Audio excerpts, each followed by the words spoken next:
Two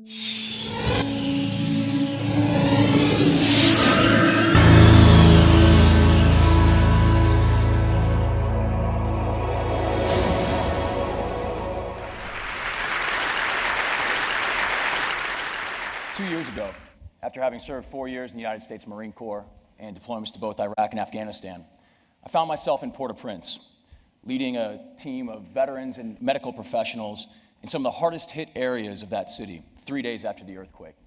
We were going to the places that nobody else wanted to go, the places nobody else could go. And after 3 weeks, we realized something. Military veterans are very, very good at disaster response. And coming home, my co-founder and I, we looked at it and we said, there are two problems. The first problem is this inadequate disaster response. It's slow, it's antiquated, it's not using the best technology, and it's not using the best people. The second problem that we became aware of was a very inadequate veteran reintegration, and this is a topic that is front page news right now, as veterans are coming home from Iraq and Afghanistan, and they're struggling to reintegrate into civilian life. And we sat here and we looked at these two problems, and finally we came to a realization.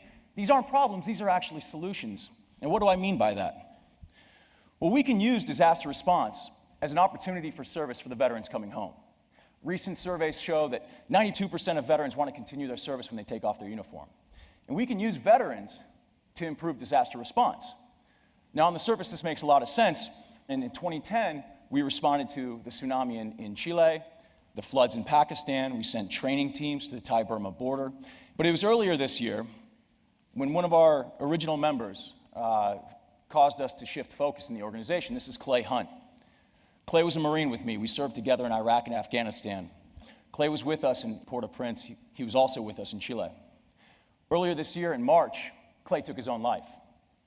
This was a tragedy, but it really forced us to refocus what it is that we were doing. You know, Clay didn't kill himself because what happened in Iraq and Afghanistan. Clay killed himself because of what he lost when he came home.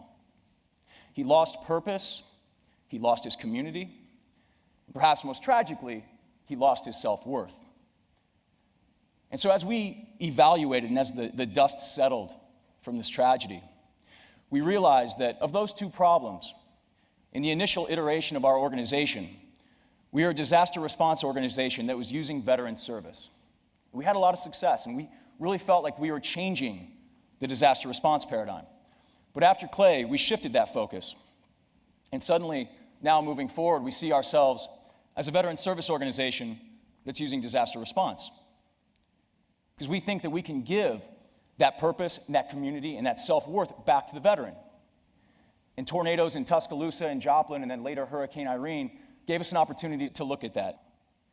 Now, I want you to imagine for a second an 18-year-old boy who graduates from high school in Kansas City, Missouri. He joins the Army gives him a rifle, they send him to Iraq. Every day he leaves the wire with a mission. That mission is to defend the freedom of the family that he left at home. It's to keep the men around him alive. It's to pacify the village that he works in. And he's got a purpose. But he comes home from Kansas City, Missouri. Maybe he goes to college, maybe he's got a job, but he doesn't have that same sense of purpose. You give him a chainsaw, you send him to Joplin, Missouri after a tornado, he regains that.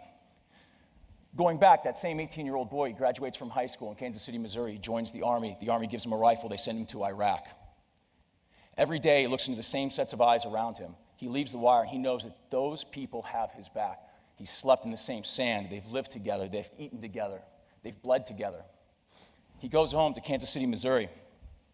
He gets out of the military, takes his uniform off. He doesn't have that community anymore. But you drop 25 of those veterans in Joplin, Missouri, they get that sense of community back. Again, you have an 18-year-old boy who graduates high school in Kansas City. He joins the Army gives him a rifle, they send him to Iraq. They pin a medal on his chest, he goes home to a ticker tape parade. He takes the uniform off. He's no longer Sergeant Jones in his community, he's now Dave from Kansas City. He doesn't have that same self-worth. But you send him to Joplin after a tornado, and somebody once again is walking up to him and shaking their hand and thanking them for their service. Now they have self-worth again.